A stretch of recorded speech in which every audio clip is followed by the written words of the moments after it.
Fala, meus queridos, tudo bem com vocês? Como passaram aí essa semana? Semana de jogos de Libertadores, né? Semana decisiva de jogos, segunda rodada, né, da Copa Libertadores e da Copa Sul-Americana. Jogos importantes, jogos com muitas coisas pra gente conversar, né? Tivemos vitórias de clubes brasileiros, tivemos derrotas de clubes brasileiros em casa, né? Que é sempre muito bom a gente abordar aqui no vídeo, aqui no canal, e pra gente também trazer uma análise bem bacana. Também pela Sul-Americana, eu acho que temos jogos interessantes, obviamente, né? Goleadas, empates, equipes que já vão se complicando, muito mais na Sul-Americana do campeonato do que na Libertadores. Como vocês sabem, na Sul-Americana, apenas o primeiro acaba classificando, né? Apenas a primeira equipe classifica no grupo. Né? A primeira equipe, eu acho que os dois melhores segundos colocados, né? E depois os outros são eliminados. Mas se você ficar em primeiro lugar, obviamente é o melhor. Mas vamos conversar então? Vamos tocar barco, começar para Libertadores, que na terça-feira teve o primeiro jogo entre Internacional e Metropolitanos. O Inter não jogou bem, não foi o Inter que teve um grande domínio no jogo. Acho que, claro, né, teve as melhores jogadas, teve mais volume de jogo, né, chances criadas, mas não levou tanto perigo assim. Acho até, inclusive, que o Inter tomou muitos sustos do time do Metropolitanos em casa, né? Eu acho que sustos até demais, mas o Inter conseguiu fazer 1-0 com o alemão no fim do jogo. E aí, praticamente, o Inter é favorito para vencer esse jogo, tá? Eu acho que do grupo, o Metropolitanos é a equipe que vai mais ceder pontos ao Inter. E aí o Inter consegue esses 3 pontos para dar uma moral, para dar um fôlego aí para o trabalho do Mano Menezes, que eu acho que é um bom trabalho, é um trabalho decente. Eu acho que o Inter, existem outras questões que podem ser analisadas, outras questões que podem ser levadas em conta pelo péssimo momento da equipe nos últimos anos, mas eu acho que o trabalho do técnico é apenas o pico, né, apenas o topo do iceberg. Também na terça-feira tivemos o jogo do Fluminense, né? O Fluminense venceu por 1-0 a equipe da Strongest. É um jogo que, na minha opinião, o Fluminense deixou passar a oportunidade de conquistar vantagem, né, saldo de gols, porque como o The Strongest ganhou no primeiro jogo, o Fluminense também, era um adversário que o Fluminense podia tirar algumas desvantagens em relação a isso, né, tirar os gols da equipe que a equipe tem a seu favor. Mas foi uma boa vitória, né? 3 pontos, o Fluminense agora engata 2 vitórias seguidas na Libertadores, 6 pontos somados, é a melhor equipe na Libertadores, né? A melhor equipe brasileira na Libertadores nesse momento. Venceu com o gol do Nino, né? Como eu falei, uma boa trama ali pela esquerda, né? Depois da cobrança de escanteio, bola do Paulo Henrique Ganso, caiu na cabeça do Nino, e ele acabou fazendo 1-0 pro Fluminense. Merecido, eu acho que o Fluminense iria fazer o seu gol em algum momento do jogo, fez no finalzinho do primeiro tempo e no segundo tempo acabou desperdiçando muitas oportunidades. Acho que o Fluminense precisa calibrar um pouquinho mais o pé. Não vai ser sempre que vai entrar 3 gols do Cano por jogo, né? O Cano vai oscilar algum jogo ou outro, mas o Fluminense tem uma excelente equipe. No clássico brasileiro na Libertadores, Atlético Paranaense e Atlético Mineiro, o Atlético Paranaense venceu por 2-1, gols de Vitor Roque e Terence no primeiro tempo, e o Paulinho fez o gol do Atlético na segunda etapa. Cara, o primeiro tempo foi todo do Furacão. O Atlético Paranaense jogou muita bola na Arena da Baixada na primeira etapa. No segundo tempo eu senti a equipe com um pé um pouco mais no freio, querendo mais cadenciar o jogo, né, fazer o Atlético correr, tentar explorar no contra-ataque. Chamou o Atlético para o seu campo, né, até foi numa bola que o Atlético Paranaense estava no ataque, se eu não me engano, alguns dos zagueiros, não vou me recordar agora, os zagueiros do Atlético lança para o Hulk domina, tira muito bem o Zé Ivaldo da jogada, né, passa por ele e toca pro Paulinho, né, uma trama que já está acontecendo desde o começo da Libertadores, da pré-Libertadores do Galo, funcionando muito bem essa dupla, né, de Hulk para Paulinho pro gol, fez o gol do Atlético, foi muito pouco, eu acho que o que o Atlético fez no jogo, né, o Galo, o Atlético Mineiro fez no jogo, foi muito pouco. E eu acho que sair de campo reclamando da arbitragem, cara, é mais pouco ainda. Eu acho que é pobre Hulk, os jogadores, agentes dos jogadores saírem reclamando de arbitragem, para mim eu acho muito pouco. O Atlético poderia ter jogado mais, poderia ter não saído com a vitória, eu acho, mas eu acho que sair com empate da Arena da Baixada estaria de bom tamanho. O Atlético Mineiro é favorito para vencer do Mineirão, mas se jogar o que jogou no primeiro tempo, vai perder no Mineirão também. No Maracanã, o Flamengo venceu por 2-0 a equipe do Nublense, 2 gols do Pedro, né? Eu acho que é o principal jogador do Flamengo junto com Ayrton Lucas, né? São os 2 principais jogadores do Flamengo nesse começo de ano, mas com 2 passes do Marinho. Olha só, com o Jorge Sampaoli no banco, o Flamengo teve essa peça surgindo, né, durante o jogo, que foi o Marinho, né? Ele jogou bem, deu 2 assistências, apareceu bastante pro jogo, quis o jogo. Vamos ver se ele retoma o bom futebol, né, que ficou conhecido na época do Santos, com o Jorge Sampaoli, inclusive, depois com o Cuca. Mas o Flamengo jogou bem, assim, não foi um jogo espetacular, como eu escrevi no post do Instagram, mas foi bem. Então é um Flamengo nota 7 aí, que passa de ano. Esse time tem potencial para se tornar um time nota 9. Vamos ver se o Jorge Sampaoli vai tirar isso desse time. Na Neoquímica Arena, né, na quarta-feira, o Corinthians recebeu a equipe do Argentino Júnior e perdeu. Né, o Cabreira fez o gol bem no comecinho do jogo, acho que se eu não me engano foi com 5 minutos de jogo. A partir daí, cara, o Corinthians desandou no jogo, teve oportunidades, muitas oportunidades com o Roger Guedes e o Yuri Alberto, com o Juliano também, mas, cara, desperdiçou muitas chances, muitas finalizações no último terço ali. O Corinthians, eu senti que faltou criatividade, tá faltando criatividade no Corinthians, né? Se a gente for parar para ver o jogo do Cruzeiro, por exemplo, no final de semana, que os gols saíram de bolas levantadas na área, né? Foi muito pouco, cara. É muito pouco para o Corinthians criar dentro de casa. Né? Eu acho que é muito pouco. O Corinthians poderia ter jogado melhor, poderia ter empurrado mais o Argentino Júnior para o seu campo de defesa.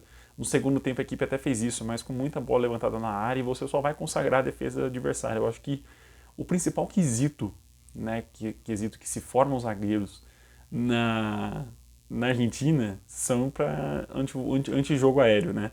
Porque os caras são muito bons de bola aérea, sabem tirar bolas muito bem de dentro da área e, cara, sabem fazer cera como ninguém, né? E aí, a partir do momento que você tá com 1 a 0, tá caminhando para a segunda etapa, o time vai cair, vai fazer cera, naturalmente. É uma vertente que eu criminalizo praticamente no futebol, mas, cara, infelizmente é normal. Até surgiu uma regra que puna esse tipo de coisa, vai continuar acontecendo.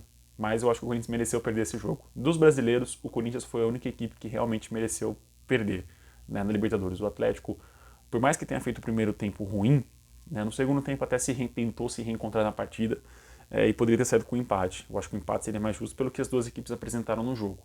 Mas o Corinthians aqui foi a primeira e única equipe nessa rodada de Libertadores que realmente mereceu perder por não ter jogado nada no primeiro e no segundo tempo.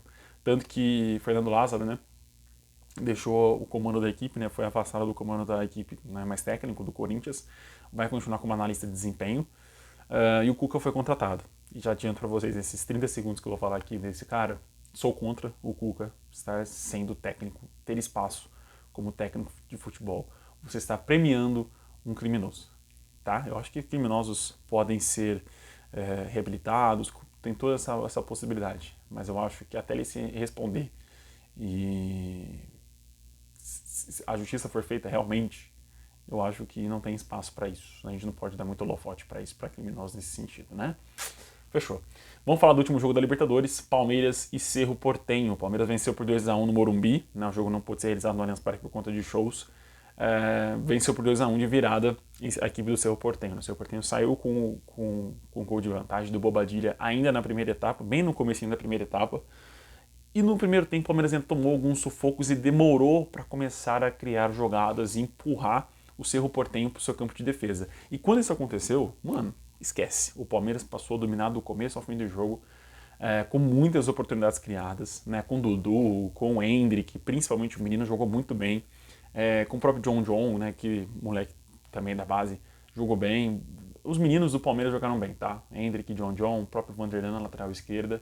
Gostei da partida desses jogadores e, claro, de Gustavo Gomes. O zagueiro palmeirense fez o primeiro gol, e deu assistência para Rafael Navarro fazer o gol da virada. Eu acho que... E os 2 gols foram de praticamente bolas aéreas.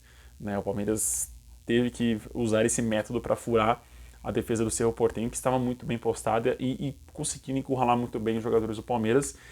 E o Cerro ainda contou com uma excelente partida do goleiro Jean, que fez ótimas defesas, ótimas interceptações, e quase que o Palmeiras não vence esse jogo, e seria a segunda derrota seguida. Vence, embola o grupo, e óbvio, né, todo mundo ali praticamente tem chance de classificação. O Palmeiras tem que vencer o Barcelona de Guayaquil agora fora de casa, para começar a ficar um pouco mais tranquilo nesse grupo, que está, como eu falei, bem complicado. Pela Copa Sul-Americana, o Bragantino venceu por 5-0 a equipe do Oriente Petroleiro. Né? Elinho, Aderlan, Eduardo Sacha, Gustavinho e Sorriso fizeram os gols do jogo. O Bragantino jogou muito bem, dominou do começo ao fim do jogo, criou muitas jogadas, foi um time extremamente mortal. Tanto que foi do começo ao fim do jogo que o último gol do Sorriso foi lá para os 87 minutos do segundo tempo. Mas, cara, eu queria ver mais isso do Bragantino, sabe? Eu não vejo esse time mantendo esse padrão de jogo, mesmo em casa. Às vezes eu vejo o Bragantino jogando muito bem contra o Oriente Petroleiro, que é um time fraco, mas não é todo time que mete 5, 6 gols nesse time. E no Campeonato Brasileiro mesmo acaba oscilando bastante. Vamos ver se consegue. Tanto que quase perdeu para o Bahia no Campeonato Brasileiro. Óbvio que o Bahia é melhor que o Oriente Petroleiro, mas eu acho que o volume de jogo criado pelo Bragantino nesse jogo foi muito interessante, cara. E eu acho que a equipe tem que manter isso para os próximos jogos. Também na terça-feira, né, de Copa Sul-Americana, o São Paulo venceu por 2-0 a equipe do Puerto Cabello. Mas, cara, que jogo horrível do São Paulo. Que jogo pobre do São Paulo. Foi idêntico ao jogo do Corinthians, tá? Eu acho que se o Puerto Cabello fizesse um gol no começo do jogo, cara, o São Paulo não ia virar o jogo. O São Paulo não ia ter emocional para manter o controle da partida como manteve. E como foi difícil, né? Para manter esse controle da partida, porque o São Paulo também tá passando por uma crise danada, tanto que o Rogério Ceni foi demitido. Aí eu acho que talvez o São Paulo acertou contratar o Dorival Júnior, é um excelente nome, tá em alta, né? Foi campeão da Copa do Brasil e da Libertadores, fez excelente trabalho no Flamengo. Mas só que, cara, existem cobras criadas no São Paulo que precisam ir para na linha, tá? E não só cobras criadas, eu acho que existem alguns jogadores que já deu, sabe? Às vezes o jogador se sente acomodado num clube, dono desse clube, e cara, precisa rodar, sabe? Precisa ir para um outro clube, precisa ir para um clube inferior, sentir essa oscilação na carreira para encontrar novamente os trilhos e voltar a jogar bem. Né? Mas o São Paulo venceu por 2-0, gol de Marcos Paulo e Michel Araújo. E, cara, é favorito para classificar no grupo. Acho que não vejo nenhuma outra equipe empacando o caminho do São Paulo na Sul-Americana, pelo menos no grupo, né? Mas, cara, precisa começar, né, a mostrar esse favoritismo dentro de campo, que está sendo muito difícil. Mas eu acho que o São Paulo é favorito para classificar nesse grupo com grande facilidade, até fazendo até uns 9 pontos. 9 pontos não, né? Fazendo uns 18 pontos e não perdendo nenhum jogo. Acho que é um grupo muito fácil para o São Paulo passar. Mas vai se complicar, né, na Copa do Brasil semana que vem, se não abrir o olho. Né? Vai jogar fora de casa contra a equipe do Ituano e fora de casa o São Paulo não consegue jogar tão bem assim. O América perdeu fora de casa por Defensa e Justiça e era um resultado até previsível, né? O Defensa joga muito bem em casa, é um time argentino cascudo para você vencer, é um time encardido, um time dificílimo de você jogar fora de casa e venceu por 2-1, né? Gols de Julian Lopes e Alexis Soto e o América descontou com o Lucas Cal no comecinho da segunda etapa. Até teve chance de virar, de empatar, mas foi muito pouco. O América precisa de cancha, né? O América precisa daquela camisa pesada, começar a ficar frequentando bastante a Copa Sul-Americana, Libertadores, campeonatos grandes assim, para você começar a pegar cancha, né? O América aparentemente se instalou, ficou fixado na Série A do Campeonato Brasileiro, né? É difícil a gente pensar o América como candidato a ser rebaixado, né? Tá jogando muito bem essa temporada, então assim, é um time que vai começar a pegar essa tradição, né? Acho que é essa a palavra. Até pegar essa tradição leva tempo, vai passar por tropeços absurdos como esse, mas eu acho que leva tempo aí para a América começar a criar esse perfume de campeonatos internacionais. Santos 0-0 com o Audax italiano, me recuso a falar desse jogo porque o Santos não jogou absolutamente nada, foi muito fraco mesmo. São Lourenço 0, Fortaleza 2, lá na Argentina, é um baita resultado para o Fortaleza. Né? A equipe está passando por alguns momentos de oscilação, empatou em casa no Brasileiro contra o Internacional. Foi um resultado, acho que, tranquilo, né? Se a gente for esquematizar qual que é a projeção das duas equipes no Campeonato Brasileiro, né? Mas o Fortaleza vence fora de casa, já soma 6 pontos no grupo. Né? Eu não vi quanto de saldo de gol tem o Fortaleza, né? Mas na primeira partida goleou, e nessa segunda partida também venceu com muita tranquilidade por 2-0, gol de Batalha contra, né? E o Guilherme fez o segundo gol do Leandro Piscina no fim do jogo. Foi depois dos 90 minutos, depois dos acréscimos do segundo tempo, o Fortaleza jogou bem, jogou, né, com o volume de jogo, foi premiado com esses 2 gols no finzinho. Cara, você vencer um time argentino fora de casa, como eu falei do América, é de extrema importância, é louvável, cara, é louvável. Botafogo venceu por 4-0 a equipe da Universidade César Vallejo. Vitor Sá, Tiquinho Soares, Eduardo e Tietchan fizeram os gols do jogo. Botafogo sobrou, jogou muito bem. Méritos do Fogão. Assim como o Bragantino, podia jogar assim sempre, né? É o que a gente espera do Botafogo ao longo da temporada. Que mantém a regularidade por 3 jogos, cara. Você pode vencer 3, perder uma, depois vencer 3. Sabe? Que tem essa regularidade, sabe? Que tem esse volume, essa vontade de vencer todos os jogos. sabe? Às vezes eu acho que tá faltando isso pro Bragantino e tá faltando isso pro Botafogo, evidentemente. Universitário do Peru, 2. Goiás também, 2. Riveiros e Valera fizeram os gols do Universitário. Morelli e Maguinho fizeram os gols do Goiás. O Goiás saiu vencendo por 2-0. Tomou o gol do Riveiros no segundo tempo e depois o Valera fez o gol de empate no finzinho. É isso, eu acho que essa tristeza mesmo que eu falo, né? O Goiás poderia ter vencido, empata a segunda na Copa Sul-Americana e dentre os times da Sul-Americana talvez seja o que mais esteja complicado, né? Porque empatou o primeiro, empata o segundo novamente e aí começa a ver os times da frente despregando, né? Soltando, elevando um pouquinho a pontuação e ele ficando um pouco para trás. Mas eu achei que o empate foi justo. O Goiás realmente recuou demais na segunda etapa e mereceu sofrer esse empate, porque começou a chamar o time mandante para ser mando de campo, né, para o seu campo de ataque. Mas é isso, meus queridos. Semana de Copa Sul-Americana, semana de Libertadores. Final de semana agora vamos ter Campeonato Brasileiro. Vamos ver como que vão ser os jogos. Eu vou publicar ali no Instagram rapidinho, hoje, nessa madrugada. E aí a gente pode trocar uma ideia segunda-feira sobre a rodada. Fechou? Mas volto a repetir. Dorival Júnior, baita contratação para São Paulo. Cuca, absurdo. Fechou? Um abraço, até mais. Tchau, tchau.